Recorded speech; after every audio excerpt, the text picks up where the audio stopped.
त्यांचे विचार मानणाऱ्यांना आणि ते पुढे नेणाऱ्यांच्या हातात आम्ही शिवसेना देऊ असं हे अमित शहा पण ठरवणार. अमित शहा आहेत कोण? देशाचे गृहमंत्री आहेत, ठीक आहे, लादलेले. ते कोण ठरवणार विचारांचे आणि काय? काल मुंबईतला सगळा जो महापूर आला बरं का, आणि ही जबाबदारी कोणाची आहे? एकनाथ शिंदे नगरविकास मंत्री. महापालिका कोणाच्या ताब्यात आहे? कोणाच्या ताब्यात आहे?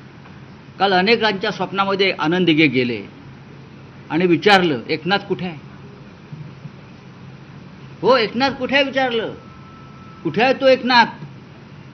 मुंबई ठाणे बुडालं, एकनाथ कुठे आहे? एकनाथ कुठे? तर लांगुल चालन करण्यात अमित शहांचं. एकनाथ कुठे? तर महाराष्ट्र दोह्यांच्या लांगुल चालनात. लक्षात घ्या, अमित शहाने आम्हाला सांगू नये काय आहे ते. हे शेअर बाजारामधले सगळे दलाल आहेत. त्यांना मुंबई अशा तऱ्हेनं जुगारावर लावायची आहे. भारतीय जनता पक्ष हा व्यापाऱ्यांचा पक्ष आहे, हा शेटजींचा पक्ष आहे आणि शेटजींनी या मुंबई महाराष्ट्राचं भवितव्य ठरवू नये. पण राऊतसाहेब, एका पावसातच जशी मुंबईची दैनावळ आली तशीच आरोप प्रत्यारोपांची काही गरज नाही. आरोप बघायला मिळते. कसले आरोप प्रत्यारोप? 3.5 वर्ष सत्ता कोणाच्या ताब्यात आहे? बघा काय झालं का? पंडित नेहरूचं नाव काढतात, महात्मा गांधी, मनमोहन सिंग. अरे 10 वर्ष तुमच्या हातात सत्ता आहे ना.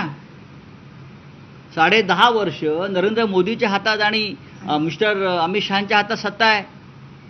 3.5 वर्षापेक्षा जास्त काळ मुंबईची सत्ता कोणाकडे आहे? एकनाथ शिंदे फडणवीसांकडे आहे ना. काय सांगताय तुम्ही उद्धव ठाकरे आणि शिवसेना? लाज वाटली पाहिजे तुम्हाला. जनतेला काल बुडवलं. मेट्रो मोठा गाजावाजा करून मेट्रो, बुलेट ट्रेन, अमुक तमुक. काल हजारो कोटी रुपये पाण्यात बुडाले जनतेचे. पण तेच आशिष शेलार. अरे आशिष शेलार कोण आहेत?